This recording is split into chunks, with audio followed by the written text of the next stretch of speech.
उत्पत्ति अध्याय 1। सृष्टि का वर्णन। आदि में परमेश्वर ने आकाश और पृथ्वी की सृष्टि की। पृथ्वी बेडौल और सुनसान पड़ी थी और गहरे जल के ऊपर अंधियारा था तथा परमेश्वर का आत्मा जल के ऊपर मंडराता था। जब परमेश्वर ने कहा उजियाला हो, तो उजियाला हो गया। और परमेश्वर ने उजियाले को देखा कि अच्छा है, और परमेश्वर ने उजियाले को अंधेरे से अलग किया।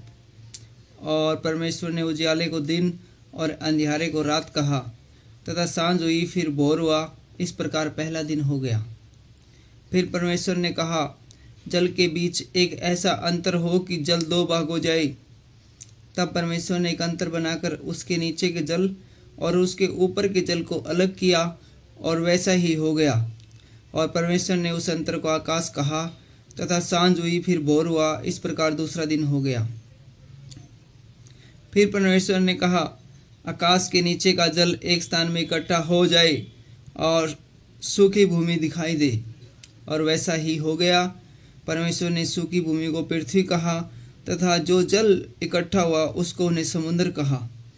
और परमेश्वर ने देखा कि अच्छा है। फिर परमेश्वर ने कहा, पृथ्वी से हरी घास तथा बीज वाले छोटे छोटे पेड़ और फलदायी वृक्ष भी, जिनके बीज उन्हीं में एक एक की जाति के अनुसार है, पृथ्वी पर उगे, और वैसा ही हो गया। इस प्रकार पृथ्वी से हरी घास और छोटे छोटे पेड़, जिनमें अपनी अपनी जाति के अनुसार बीज होता है, और फलदायी वृक्ष, जिनके बीज एक एक की जाति के अनुसार उन्हीं में होते हैं, उगे।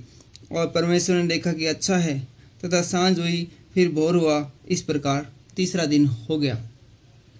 फिर परमेश्वर ने कहा, दिन को रात से अलग करने के लिए आकाश के अंतर में ज्योतियां हो, और वे चिन्हों और नियत समयों और दिनों और वर्षों के कारण हो, और वे जातियां आकाश के अंतर में पृथ्वी पर प्रकाश देने वाली भी ठहरे, और वैसा ही हो गया। तब परमेश्वर ने दो बड़ी ज्योतियां बनाई। उनमें से बड़ी ज्योति को दिन पर प्रभुता करने के लिए और छोटी को रात पर प्रभुता करने के लिए बनाया, और तारागण को भी बनाया। परमेश्वर ने उनका आकाश के अंतर में इसलिए रखा कि वे पृथ्वी पर प्रकाश दे तथा दिन और रात पर प्रभुता करे, और उजियाले को अंधेरे से अलग करे।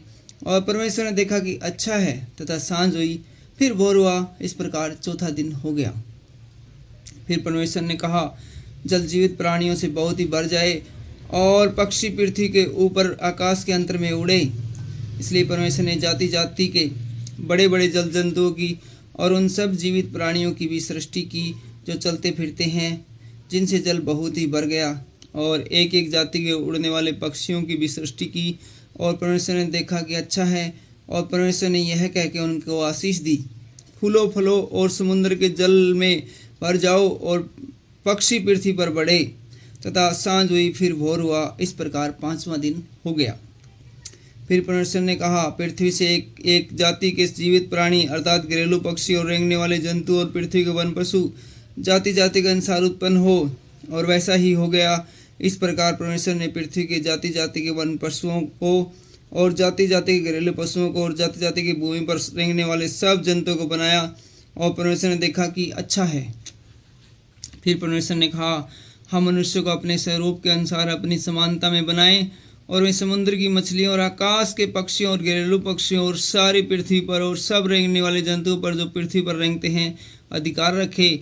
तब परमेश्वर ने अपने मनुष्य को अपने रूप के अनुसार उत्पन्न किया। अपने ही स्वरूप के अनुसार परमेश्वर ने उनको उत्पन्न किया, नर और नारी करके उसने मनुष्यों की सृष्टि की।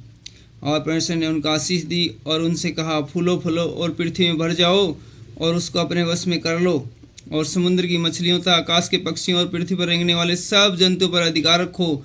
फिर परमेश्वर ने उनसे कहा, सुनो, जितने बीज बोने वाले छोटे छोटे पेड़ सारी पृथ्वी के ऊपर है, और जितने वृक्ष में बीज वाले फल होते हैं, वे सब मैंने तुमको दिए, वे तुम्हारे भोजन के लिए हैं। और जितने पृथ्वी के पशु और आकाश के पक्षी और पृथ्वी पर रेंगने वाले जंतु हैं, जिनमें जीवन का प्राण है, उन सब के खाने के लिए मैंने सब हरे हरे छोटे पेड़ दिए हैं। और वैसा ही हो गया। तब परमेश्वर ने जो कुछ बनाया था सबको देखा, तो क्या देखा कि वह बहुत ही अच्छा है। तथा सांझ हुई फिर भोर हुआ। और इस प्रकार छठवां दिन हो गया। यूँ आकाश और पृथ्वी। Thank you.